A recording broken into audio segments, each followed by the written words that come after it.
And now sports with Chris Duerr from the Little Jess Chrysler Dodge Jeep and Ram Sports Desk.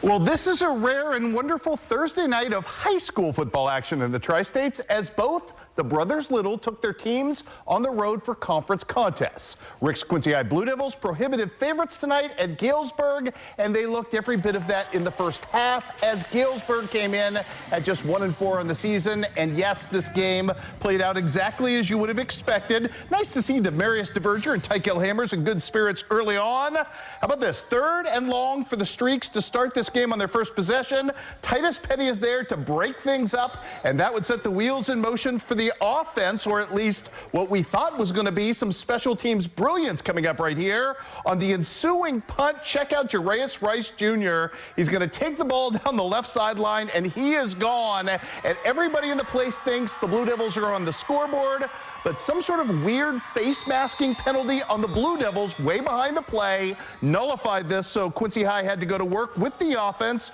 Starts right here with Jarius Rice picking up the first down, and then what a beautiful passing strike right here from Braden Little to Caden Johannesson in the corner of the end zone, 27 yards on the fly, and that, my friends, made it 7-0 at that point. 3 and out for Galesburg, and back to work goes the Blue Devil passing game. Braden Little, I should say, his absolute efficient best tonight. This probably should have been a touchdown. It was not. It was called down at the 1-yard line for Rico Clay Jr., so that sets up this guy right here, Jarius Rice Jr., from a yard out to make it 14-0. More from the defense for the Blue Devils, and man, I tell you what, Titus Petty is a fun player. Galesburg looked like they might have something going with this play out of the screen pass as the wide receiver would escape a couple of different tackles. Check out the hit Titus Petty is going to lay on him at the other end of this thing. And then it's Colton Smith time as Galesburg was held to just 24 yards of total offense in the first half. And then away we go, another punt return. And again, this one would be nullified. Jarius Rice Jr., this time it was a block in the back at the what? I think it was at the 5-yard line, which pushed it back to the 14 or spot foul, whatever it was. The Blue Devils instantly go back to work in this one as it is. Braden Little hooking up with Jarius Rice Jr. Braden Little on the night, 18 of 21 passing, 378 yards, 4 touchdowns, and the 100th of his career. All Blue Devils as they win 45-0 is your final there. Meanwhile, at Beardstown, Brown County going to work. And yes, the Brown County defense was equal to the task early in this one as Cooper Adcox is going to get the runners stopped early and often. And Cooper Adcox is a big, giant, strong man. A little bit later, how about some Tanner Seitz right here action as he's going to get the big rumble and gets his team within striking distance of the end zone. Tice Fullerton going to finish things off effectively through contact, fighting his way in, and just like that, Brown County had the lead. How about some Beardstown right here? This is a little Carter Davis on the run. Nice run for him, but that drive would stall out, and away go the Hornets this time. Mr. Tice Fullerton from 75 yards away. He's going to make that 75-yard distance close down very, very quickly to extend the Brown County lead out to 14-0 at this point.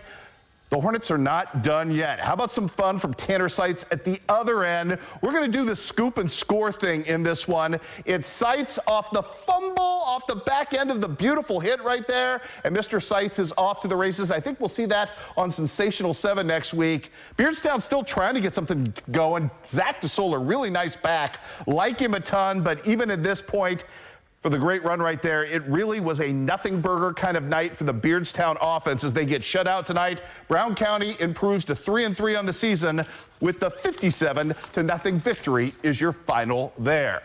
Well, the WIVC North Division title will be on the line at Friesen Field on Saturday as Camp Point Central and Route Catholic renew hostilities. Returning All-State quarterback Kellen Creviston has already thrown for 1,475 yards and 18 touchdowns this season, which poses a unique test for the back end of Brad Dixon's defense.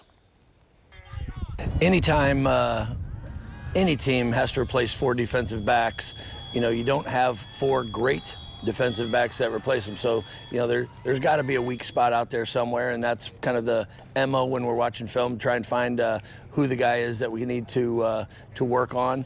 And, the way Charlie Allen's been running, I think he's the top running back in the conference, yardage-wise and scoring-wise. So, you can't just focus on our passing game. You have to definitely worry about our running attack as well, and I think that's going to be a major factor as well as the game goes on. On the scoreboard tonight, volleyball, it was Holy Trinity taking down Burlington Notre Dame in straight sets. Adeline Cruzy, another monster night for the sophomore. Also tonight, Illini West, too much for Astoria VIT. Macomb stays red hot with the win over Monmouth United. Rushville Industry bounces back to form with a big win over West Hancock. It was Quincy High falling to Geneseo in 3 at home tonight, and West Central beating Route Catholic 2-1 tonight on the volleyball court. On the softball diamond tonight, it was Montgomery County, who's really good, over Louisiana, who's not too shabby themselves. 3-1 your final there. Monroe City falls to Canton. 2-1 is your final there. It was North Shelby beating up on South Shelby as Addie Allmeyer hits her 4th home run of the season. Mark Twain, no match for Ellsbury. And in golf today, a score I didn't quite have time to put in tonight, thanks to the long trip back from Galesburg. The Canton girls take 2nd place at the Brookfield Invite today. And yes, they were led by Hannah Taylor, who does a great job every single time out. We're all out of time, everybody.